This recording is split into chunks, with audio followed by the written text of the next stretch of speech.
My name is Evelyn Grace Thompson and I'm 80 years young now. If you saw me sitting on this old porch swing with my cup of weak tea, you'd probably think, just another quiet grandma waiting for the sun to set.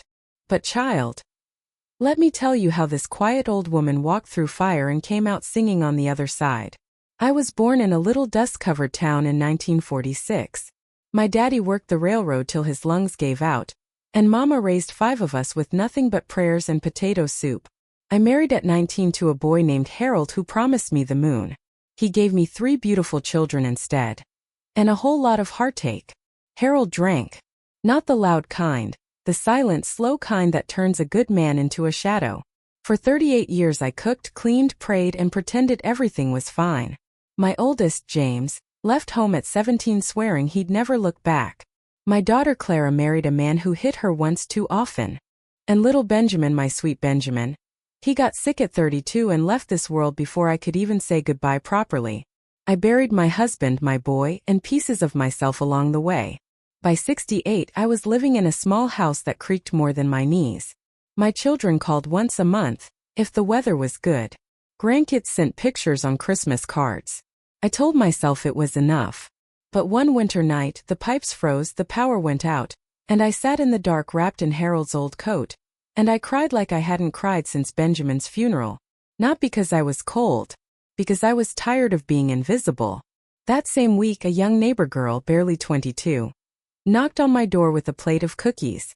She said, "Miss Evelyn, I see you walking to the mailbox every day like it's your only purpose. Why don't you come to my book club? We mostly just drink tea and talk about life." I laughed. Me? In a book club with girls young enough to be my granddaughters? But I went. Just once. To prove I could still say no. They were reading a book about second chances. One girl asked, "Miss Evelyn, what's the bravest thing you've ever done?" I didn't even think. I said, "Surviving." The room went quiet. Then they started crying. Then I started crying.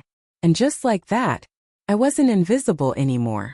From there everything changed, slow like spring after a hard winter. I started walking farther than the mailbox. I joined a senior dance class. Oh Lord, my hips complained for weeks. I learned to use the phone camera so I could send my own pictures to the grandbabies. I planted a garden, not for food but for color. Bright red zinnias, yellow marigolds. Because I decided my life deserved some color too. At 75 I took my first airplane ride. Alone. To see the ocean. I stood on that beach in my good Sunday shoes, waves kissing my toes, and whispered to Harold, to Benjamin, to the girl I used to be. We made it this far. Ain't that something? Last year Clara came home. She didn't say much at first, just sat on the porch swing with me. Then she said, "Mama, I never knew how strong you were." I patted her hand. Baby, I didn't know either, till I had no choice but to find out. Now at 80 my knees still creak, my eyes need thicker glasses, and some days the loneliness sneaks back in. But I keep my porch light on. I keep my zinnias blooming. And every morning I tell the mirror, "Old girl, you still got walking to do." So if you're listening, young one, whether you're 18 or 38 or 68, don't wait for permission to live louder.